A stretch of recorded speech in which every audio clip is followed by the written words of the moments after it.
Oi, pessoal, tudo bem com vocês? Aqui quem fala com você é o Pastor Bibiano. É um prazer estar com você aqui através desse vídeo, podendo compartilhar algo que possa edificar você de alguma forma, de alguma maneira. Vamos lá, pessoal, de repente tem no seu coração um desejo de fazer algo para Deus. Eu acredito que uma das marcas de alguém que teve um encontro real com Jesus é querer servi-lo.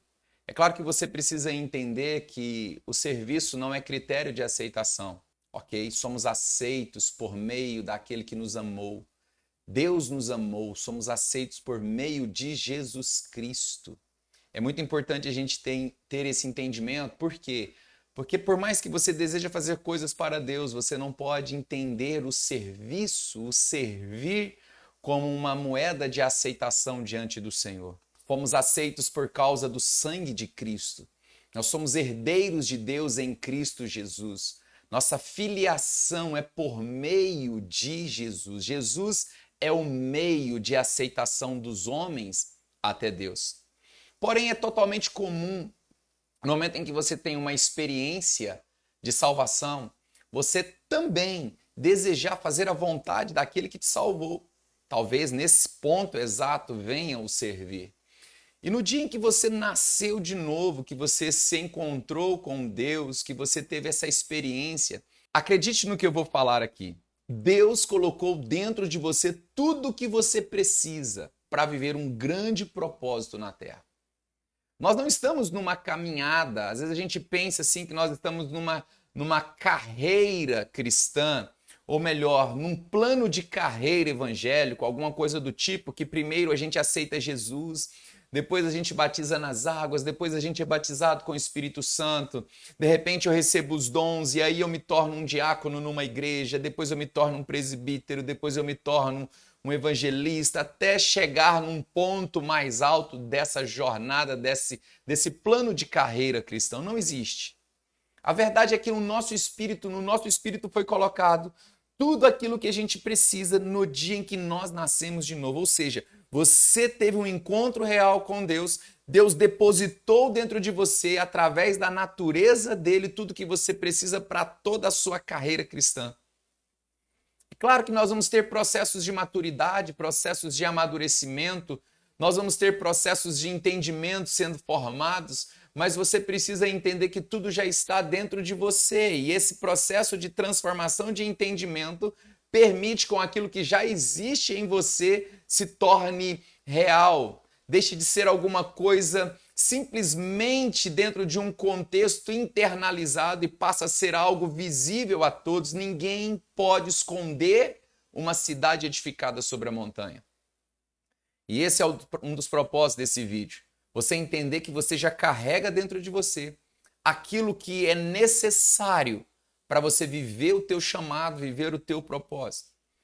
Primeiro ponto que você precisa ter no teu coração para trazer à tona aquilo que você carrega é um convencimento da sua identidade. Veja bem, você não faz nada fora daquilo que você é. Ok? Escute isso. Tudo que fazemos é uma extensão do que somos. Quando nós olhamos para a palavra de Deus, a gente vê Jesus, por exemplo, ele multiplicou o pão e ele disse: eu sou o pão vivo que desceu do céu. Então ele deu o pão, ele fez o milagre dos pães, mas ele dizia: eu sou o pão vivo que desceu do céu. Ou seja, o que ele fez tinha ligação com o que ele era. Ele curou pessoas no sábado, sim. E naquela época era muito complicado, toda a tradição judaica da guarda do sábado era algo muito intenso. E ele fez milagres no sábado, foi questionado por isso e ele disse o quê? Eis aqui aquele que é maior do que o sábado. Jesus ressuscitou mortos, amém? Você sabe disso. E ele disse o que a respeito? Eu sou a ressurreição e a vida. Ou seja, o que ele fazia tinha uma íntima ligação com o que ele era. Então nós precisamos entender que nenhum chamado cristão, nenhuma função cristã, nenhum serviço cristão, nenhum propósito está isento da identidade. Então, o que você faz tem ligação com o que você é. Quando se trata das questões espirituais de um chamado em Deus. Então, a obra que o Senhor preparou de antemão para que eu vivesse, ela tem íntima ligação com a obra interna que Deus fez em mim, ok? Então é importante você ter esse entendimento de uma identidade espiritual. Jesus ele disse algo assim, João capítulo 3, o que é nascido da carne é carne, o que é nascido do espírito é espírito. Existe um artigo definido aqui, o que é nascido do espírito é espírito, o que é nascido da carne é carne. Você nasceu da carne quando nasceu dos seus pais. Você nasceu fisicamente. Mas no momento em que você nasce da água e do espírito, no momento em que você tem a experiência do novo nascimento, você nasce do espírito, então você precisa se ver como espírito. Então, quando eu falo de espírito, eu estou falando da natureza de Deus que foi soprada para dentro de você, e agora você precisa se ver a partir dessa natureza. Então, não seria muito eu olhar para você e dizer que você não é mais carne, que você é espírito, embora habite em uma carne, em um corpo. A grande questão é que nós temos uma visão muito voltada, uma visão carnal ao nosso respeito. Por quê? Porque a carne se comunica com aquilo que a gente vê. Então aquilo que eu vejo influencia a minha vida, mas o meu espírito se comunica com aquilo que eu creio, com aquilo que a Bíblia diz. Então se por um lado eu tenho o visível influenciando minha identidade, por outro lado eu tenho a fé e o que Deus diz influenciando minha identidade. Então eu preciso entender o que vai alimentar mais o que sou. Por isso que tem uma guerra de carne contra o espírito, espírito contra carne. Qual o propósito dessa guerra? Conquista de alma. O que é a nossa alma? Sentimentos, emoções, vontades, intelecto. Então, por um lado, o espírito, natureza de Deus, está querendo convencer a sua alma, intelecto. Paulo diz em Coríntios que nós temos a mente de Cristo. Então, por um lado, nós vemos o Espírito querendo, de alguma forma, trazer um convencimento de emoções, sentimentos e vontades. Intelecto, para que, através desse convencimento de uma identidade espiritual formada no campo da minha alma, todas as minhas ações sejam uma extensão do meu espírito. Mas, por outro lado, existe uma carne enviando mensagens para a sua alma para que você tenha sentimentos, emoções, vontades e intelectos formados a partir de uma carne corrompida. Paulo diz no capítulo 7, Romanos, que na nossa carne não habita bem nenhum. Como que uma carne que não habita bem nenhum pode trazer uma formação na sua alma? Sentimentos carnais, emoções carnais, vontades carnais, o intelecto carnal. Por isso, essa convicção de identidade num contexto espiritual precisa ser muito claro. Porque senão você tem a natureza de Deus, você tem o Espírito soprado por Deus dentro de você, você tem algo perfeito, porque o teu espírito é perfeito. Sim, a natureza de Deus em você é perfeita. Só que nós temos um intelecto não convencido dessa perfeição. Então você olha para a sua vida, você olha para as suas experiências, você olha para os traumas. Isso forma uma maneira de pensar. Então aqui a gente entra numa segunda etapa muito importante, que é uma etapa de convencimento de entendimento. Por isso que a Bíblia diz, irmãos, que o diabo, o Deus desta era, o Deus deste século, ele trabalha com o propósito de cegar o entendimento dos incrédulos, para que não lhes seja resplandecido a luz do Evangelho. Agora deixa eu te falar algo. O que é um incrédulo? É diferente do ateu. Ateísmo é não crer em nada. Incredulidade é crer de forma errada. Vou repetir isso. Incredulidade e ateísmo não é a mesma coisa. E o diabo trabalha para cegar o entendimento não dos ateus, mas dos incrédulos. Por quê? Porque o plano do inimigo é levar você a crer de forma errada. Porque quando você crê de forma errada, a sua identidade fica comprometida, e alguém com a identidade comprometida, o diabo não destrói ele, porque ele mesmo se destrói. Uma pessoa com uma identidade comprometida, que tem crenças erradas fora da verdade, ele se autodestrói. Por isso que quando Paulo fala de loucura nas suas cartas, ele não está falando de uma condição psicológica, ele não está falando de uma condição orgânica, aquilo que a gente pensa de loucura hoje, alguém que tem incapacidades psicológicas restritas. Ele não está falando disso, de uma condição orgânica. Quando Paulo fala de loucura, irmãos, na Bíblia, sabe o que ele está falando? Incapacidade de lidar com a verdade. Uma irracionalidade baseada, construído por enganos. E as nossas experiências de vida, talvez experiências paternas, maternas, nossas experiências familiares, nossas experiências com finanças, talvez nossas experiências congregacionais, nossas experiências sentimentais, elas têm em mãos o poder de gerar enganos. Então você começa a ver família a partir de um casamento fracassado que você viu dos seus pais. Você começa a ver ministério a partir de uma experiência ruim que você teve numa igreja. Você começa a ver finanças a partir das privações que você sofreu. De alguma forma, são enganos que se instalaram e agora você tem a incapacidade, uma irracionalidade, uma incapacidade de ver a verdade. Isso te torna alguém louco. O que é alguém louco no sentido bíblico? Alguém que consegue chegar a conclusões a partir de uma irracionalidade que bloqueia o acesso da verdade. Está conseguindo entender isso? Pastor, nós estamos falando de ministério de dons, o que isso tem a ver? O que tem a ver é que uma pessoa que não tem uma identidade esclarecida, uma pessoa que não tem uma identidade formada a partir da natureza de Deus dentro dele, ele corre sério risco de nunca viver o propósito que Deus tem para ele.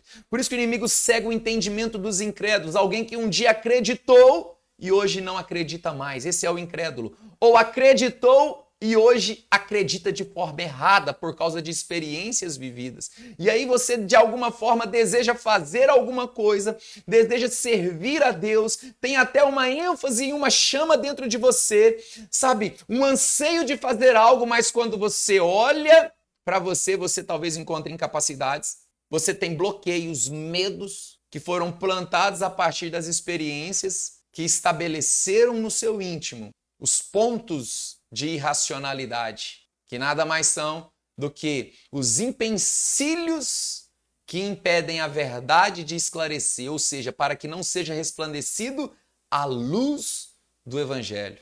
Você está conseguindo entender isso? Por isso que Romanos capítulo 12, verso 2, a Bíblia vem e diz o quê? Transformai-vos pela renovação do vosso entendimento. Transformai-vos, um processo de metamorfose. Pela transformação, você é transformado pela mudança do entendimento, para que experimenteis e comproveis qual seja boa, agradável e perfeita vontade de Deus para a sua vida. O que eu quero te dizer aqui, queridos, que você pode receber a natureza de Deus na sua vida, ter o Espírito de Deus na sua vida, ter todo um arsenal dentro de você, toda uma capacitação dentro de você e não viver nada.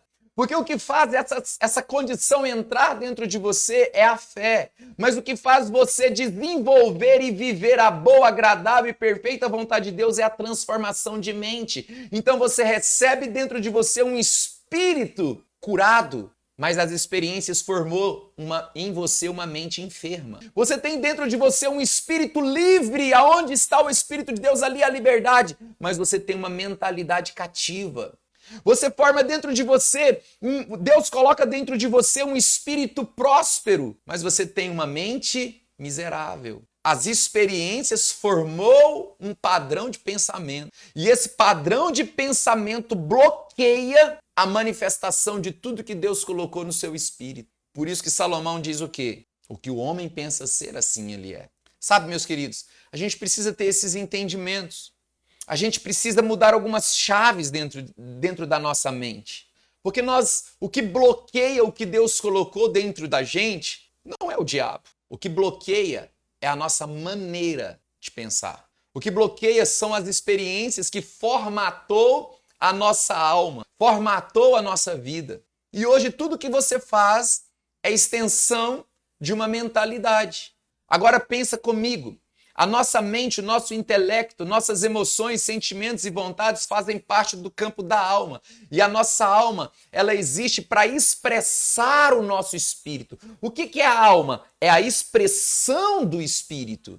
Então, se você tem uma alma completamente livre, curada, sarada, renovada, esse espírito perfeito, carregado de um potencial, será expressado por meio da alma. Ou seja, sua alma não está expressando uma carne corrompida. Tua alma está expressando um espírito renovado, recriado, ressuscitado em Cristo Jesus. Aqui entra o ministério. Porque o nosso ministério nada mais é do que a expressão da nossa identidade.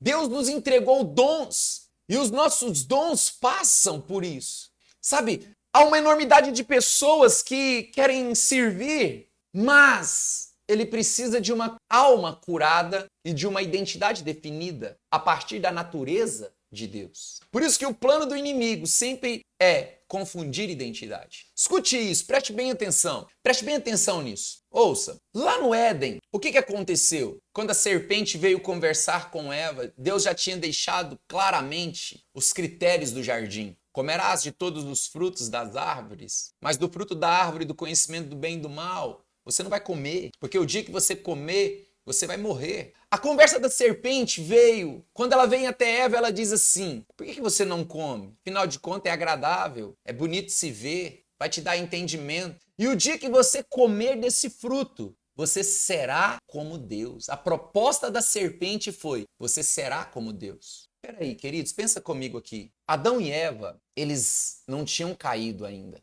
E eles eram 100% natureza de Deus. O corpo de Adão não tinha sido corrompido, ele nunca teve uma dor, não havia doenças. A alma de Adão expressava perfeição, não tinha depressão, não tinha angústia, não tinha medo. A alma era perfeita. E o espírito de Adão era pleno em Deus. Deus vinha todos os dias para se relacionar com eles. Então, Adão e Eva, antes da queda, eles eram como Deus em dimensões e proporções diferentes, mas como Deus em natureza. Veja bem, Adão e Eva, eles tinham a natureza de Deus, só que eles não reconheceram isso. Talvez pelo motivo de estarem na dispensação da inocência, pode ser. O que eles deveriam ter feito quando a serpente faz a proposta, será como Deus? Eles deveriam dizer, peraí, serpente, eu já tenho a natureza dele em mim. Ele soprou nas minhas narinas. E quando ele soprou nas minhas narinas, ele me fez alma vivente. E ele soprou juntamente com o fôlego de vida a natureza espiritual dele para dentro de mim. Ei, serpente, que conversa é essa de ser como Deus se eu já tenho um pedaço dele dentro de mim? Se eu já tenho a natureza dele dentro de mim? Serpente, retira-te daqui. Não, mas não foi isso que elas fizeram. Eles desobedeceram a Deus. E quem é que morreu? Foi o corpo ou a alma? Quem morreu foi o espírito. Mas veja bem, no deserto, quando Jesus foi tentado, qual foi a conversa do diabo quando mandou Jesus transformar pedras em pães? Ele vem e diz, se és filho de Deus, faça com que essas pedras se transformem em pães. Pense comigo, lá no jardim, serás como Deus. Lá no deserto, se és filho de Deus. Lá no jardim, Adão e Eva pecaram porque não tiveram convicção de identidade. Lá no deserto, Jesus disse, não só de pão viverá o homem, mas de toda a palavra que procede da boca de Deus. Porque a palavra que procede da boca de Deus é o alimento da identidade espiritual de Jesus. Eu não preciso de transformar pedra em pão para provar que eu sou filho de Deus. Porque Jesus tinha convicção de identidade. Escute isso daqui. Toda ação do inimigo é para trazer confusão naquilo que você é. Se você quer viver um chamado, você precisa, antes de querer viver um chamado, construir, trazer à tona a identidade espiritual que Deus um dia plantou na sua vida. Você é filho. Por isso não começamos servindo, começamos relacionando. Não tem a ver com um trabalho, tem a ver com um DNA, com uma condição, com uma família. Você crê nisso? Glória a Deus por isso. Então hoje eu quero te dizer, transforme o seu entendimento. por meio da palavra, por meio do evangelho. Você não é mais carne. Você é um espírito que possui uma alma e habita num corpo. Você é a natureza de Deus, que tem sentimentos, emoções e vontades e habita numa casa física. Ok? Aleluia! Tá aí essa mensagem para você. Eu creio que ela pode, de alguma forma, ser muito útil para você que deseja construir e ter um ministério maduro, bem consolidado. Ok? Se essa mensagem foi útil para você, curta essa mensagem, compartilhe ela. Isso vai nos ajudar muito a estar produzindo conteúdos e fazer com que todo esse material alcance o máximo de pessoas possível. Nosso maior propósito é produzir conteúdo para abençoar pessoas. Então você pode nos abençoar curtindo, você pode nos abençoar acompanhando aí o nosso canal no YouTube, no Instagram, tá aí as nossas redes sociais. E de alguma forma todo esse material poderá chegar na vida de muita gente que precisa. Grande abraço para você e no nosso canal no YouTube vamos estar sempre inserindo mais materiais a respeito de identidade, a respeito de dons e ministérios, para que você possa viver o máximo do projeto de Deus na sua vida. Grande abraço, Deus te abençoe e te vejo no próximo.